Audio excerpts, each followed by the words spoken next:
नमस्ते दोस्तों, स्वागत है आप सभी का एक बार फिर से आपके अपने चैनल विवेक राणा स्टॉक्स में दिल से। अगर आप चैनल में नए हैं तो आप चैनल को सब्सक्राइब करें, साथ ही ऑल नोटिफिकेशन बेल को क्लिक करना ना भूलना ताकि कोई अपडेट आपसे मिस ना हो सके। साथ में आप अपना टेलीग्राम, ट्विटर, इंस्टा फॉलो कर सकते हो।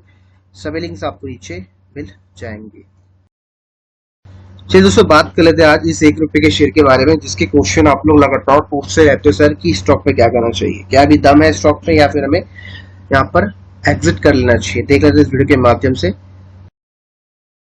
स्टॉक का नाम अभी आपको नहीं बतलाऊंगा, पहले हम बात करते हैं इसके प्राइस एक्शन के बारे में। तो मैं आपको पहले बता दूं कि मैंने पहले क्या बोला था और अभी मेरी क्या विचार है स्टॉक के बारे में। देखो, प्राइस एक्शन में क्या आता है कि यहाँ से एक अच्छी खासी करेक्शन आई है और यहाँ पर स्टॉक ने रेंज बनाई है 5 से 10 सालों की। तो ये रेंज के बाद स्टॉक दोबारा ऊपर गया है और सेम जो हाई था उसको रिटेस्ट किया है। अब दोबारा से नीचे आया तो यहाँ पर एक कप एंड हैंडल पैटर्न के फॉर्मेशन बना रहा है, मतलब ऐसे करके यू बनाया, फिर ये रजिस्टेंस हो गया, यहाँ पर कप साइज का ये हैंडल बना रहा है। ठीक है, तो ये कप एंड हैंडल पैटर्न होता है, राइट। लेकिन अब यहाँ पर कप एंड हैंडल पैटर्न बन रहा दिख रहा है हमें, लेकिन मेरा जो एनालिसिस कहता है इन टर्म्स ऑफ प्राइस वो क्या है।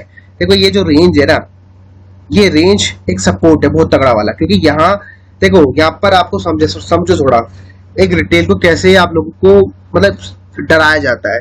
जब प्राइस ऊपर भागा, दोबारा नीचे आया, फिर ऊपर गया, दोबारा उसी प्राइस में आ गया। मतलब मान के चलो, अगर आपने स्टॉक को ₹1 बाई किया होगा और स्टॉक ₹5 चले गया, आपने प्रॉफिट बुकिंग नहीं करी, 4 चलेगा, प्रॉफिट बुकिंग नहीं करी, जो आपने गलती करी। जब भी आपको 1x का रिटर्न आ जाए, प्रॉफिट बुकिंग कर लिया करो, सबसे इंपॉर्टेंट बात यही है। ठीक है, तो रिटेल को डराया ऐसा जाता है कि भाई देख, तूने स्टॉक को ₹1.40 बाई किया, जब वो ₹3 था तब तूने क्यों नहीं बेचा। तुम्हें डराया जाता है, दिखाया जाता है कि 3 चल रहा था। उसके बाद दोबारा प्राइस ₹1.70 जाता है, उसके बाद दोबारा प्राइस जाता है ₹6, फिर दोबारा प्राइस नीचे आता है, फिर वो 80-90 ले जाता है, जो अपने लोस थे उसको भी तोड़ देता है। तो यहाँ पर रिटेल क्या करता है, भाई यार बोलता है साला 1.40 में से 3 गया, मैंने तब प्रॉफिट बुकिंग नहीं किया, फिर दोबारा 1.70 ₹2 ₹6 का, मैंने तब प्रॉफिट बुकिंग नहीं किया।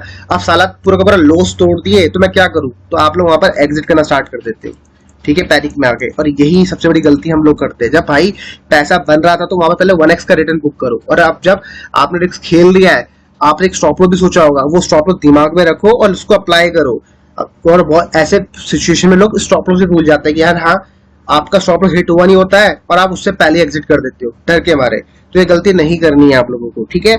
आपने जैसे सोचा था, अगर आपका स्टॉप लॉस होता है एज पर यूर थिंकिंग कि आपने ये सोचा था और ये स्टॉप लॉस था, अगर हो गया तो एग्जिट करो। नहीं सोचा स्टॉप लॉस का, आपने सोचा भाई मैं तो यहाँ पर गेम करूंगा as per no gambling purpose हो सकते हैं, एज पर आप हो सकते हैं सोच समझ के लिया गया ट्रेड, या स्टॉप लॉस के साथ, या विदाउट स्टॉप लॉस के साथ, या फिर मनी मैनेजमेंट के साथ, तो फिर उसको फॉलो करो भाई। अगर आपने सोचा भाई मैंने 1 पे बाय किया है, मैं जिंदगी भर होल्ड करने वाला हूं, तो करो होल्ड, ठीक है। ये नहीं कि भाई ₹10 चले, ₹20 चला है तो कुछ सोचूं क्या करूं। तो अगर वो 1 साल से 2 साल से परफॉर्मेंस नहीं दिखा रहा है, आप उस स्टॉक में सोच रहे हो क्या करूं। भाई आपने शुरू में क्या सोचा था तो वही अप्लाई करो। अगर आप शुरू में ये सोचा था कि भाई मैं 10 साल तक होल्ड करूंगा, तो करो।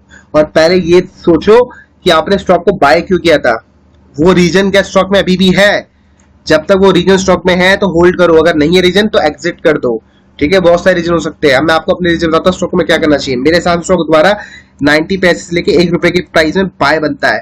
तो ये बात मैंने आपको पहले ही बोल रखी थी, अभी भी बोलूंगा। तो ये प्राइस अगर आपको मिलता है तो बाय करो। और अब आता सबसे इंपॉर्टेंट बात की, पास्ट में जैसे मैंने बताया था आपको, प्राइस एक्शन के पैटर्न बनते रहते हैं। तो यहाँ पर दोबारा से पैटर्न बन रहा था, मैंने बोला था ट्रेडिंग पर्पस से स्टॉक यहाँ पर ऐड कर सकते हो। ये आपका स्टॉप लॉस था, तो ये आपका स्टॉप लॉस हिट हो गया तो एग्जिट करो। अब ट्रेडिंग पर्पस का मतलब क्या होता है, कुछ गेन्स मिले तो एग्जिट करो, कुछ प्रॉफिट मिले या लॉस मिले तो एग्जिट करो। तो यहाँ पर हमारा बेसिकली स्टॉप लॉस हो गया था, और बाद में बहुत पहले आपको यहाँ सजेस्ट किया था स्टॉक, यहाँ से स्टॉक सीधा ऊपर गया था। तो ये चीज समझो, यहाँ पर एसएल हुआ छोटा सा, यहाँ प्रॉफिट भी हमने कमाया था। अब दोबारा बोल रहा हूँ, 80 पैसे से लेके ₹1 के बीच में कभी मिलता है, बहुत जल्दी मिलेगा आपको, वहां पक्का बाय करना, स्टॉक को छोड़ना मत। अब आप बोलोगे स्टॉक का नाम क्या है, तो स्टॉक का नाम ये है, केसीएल इंफ्रा। अगर आपको 80 पैसे ₹1 मिलता है तो पक्का बाय करना स्टॉक को, मेरे हिसाब से one of the best stock हो सकता है। अभी बातें क्यों कह रहा हूँ अच्छा हो सकता है, रीजन के ये है कि स्टॉक में आप लोग देख सकते हो जो प्रमोटर्स की होल्डिंग है, यहाँ 23% के आसपास में देखने को मिलती है, स्टेबल है, ठीक है। और ये पेनी स्टॉक है, और 23% कोई बड़ा नंबर नहीं, लेकिन ठीक ठाक नंबर है। और बीच में होल्डिंग तो डिक्रीज हुई थी, बढ़ गई दोबारा से। अब ये नंबर 23 से जाके जंप हो सकता है सीधा 50 और 60%। आप बोलोगे सर कैसे हवा बातें कर रहे हो, ऐसे हवा बातें नहीं कर रहा हूँ, बहुत सारे पेनी स्टॉक में हुआ है पास में, ठीक है। एक टाइम एक दिन लगता कि भैया एक दिन में ये सब चीजें नहीं होती, बहुत महीने लगते, साल लगते ये सब चीजें होने में। और जब ये होगी तो आपको प्राइस मिलेगा नहीं। साथ में यहाँ देखो कुछ हिडन प्रमोटर्स की होल्डिंग है, जिनकी होल्डिंग 8-8%, 9-9% है। आप खुद सोचो ये लोग क्यों स्टॉक को होल्ड करके बैठे हुए, कुछ ना कुछ तो रीजन होगा ना।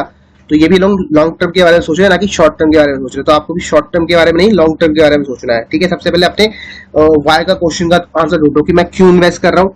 ठीक है, और किस पर्पज से कर रहा हूँ, स्टॉप लॉस क्या मतलब, आपका रिस्क मैनेजमेंट, मनी मैनेजमेंट क्या है, वो सब ढूंढो। अगर आपको मिलने लग जाता है तब आप इन्वेस्ट करना स्टार्ट करो। जैसे मैं किसी स्टॉक पर बाय कर दूं तो अपने आपसे पूछता हूँ कि शॉर्ट टर्म के लिए बाय कर रहा हूँ, लॉन्ग टर्म के लिए बाय कर रहा हूँ, मिड टर्म के लिए बाय कर रहा हूँ।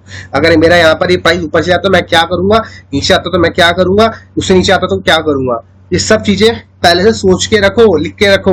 क्योंकि जब प्राइस 1.80 से 1 रुपए आ गया, मान लो आपने 1.80 में बाय कर लिया और 1 रुपए आ गया, और आपको सोचा था आपने कि मैं 1 रुपए एवरेज करूंगा, लेकिन जब तक आपने लिख के रखा नहीं होगा पेपर में ना, आप एवरेज नहीं कर पाओगे। आपको लिख के रखना पड़ेगा कि 1 रुपए एवरेज करूंगा।